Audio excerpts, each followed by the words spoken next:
Doctor আমাকে normal ডেলিভারির জন্য কিন্তু বাটারফ্লাই আসন করতে বলেছে। তো চলো আজকে দিনটা তোমাদের সাথে শেয়ার করা যাক। সকালে উঠে রুটিকে দিয়েছিলাম পুরি, আর তারপরে দেখো ব্রেকফাস্ট করে নিচ্ছি রুটি আর সুজি করেছিল মা, আর রুটিকে তারপরে একটু পরিয়ে নিয়েছিলাম বসে। তারপর আমিও একটু রেস্ট করে স্যাচেটা খেয়ে নিচ্ছিলাম, যেটা আমাকে ডক্টর দিয়েছিল ইমিউনিটি ফ্লুইড বাড়ার জন্য।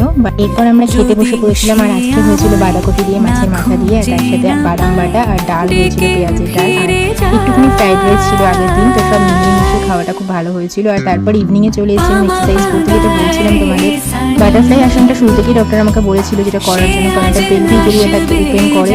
তো নর্মাল ডেলিভারি যারা চাইছো এই আসনটা কিন্তু মাস্ট, এটা একদম ছাড়বে না, এভরিডে আসনটা করবে। তারপর যাই হোক করার পরে আমি একটু বসে বাবুর মুভমেন্ট ফিল করছিলাম, আর তারপরে একটু জল খেয়ে নিলাম। আর জল খাওয়ার পরে না মুভমেন্টটা আরও বেশি ফিল হয়। তো যাই হোক একটু বসে নিলাম, রেস্ট করে নিলাম, করে নিয়ে ডিনার করে নিলাম। আজকে ডিনারে কিন্তু সেম ছিল, দুপুরে যেটা ছিল সেটাই দুপুরে রাতে হয়েছিল। আর তারপরে সাপ্লিমেন্টগুলো খেয়ে নিলাম। চলো আজকে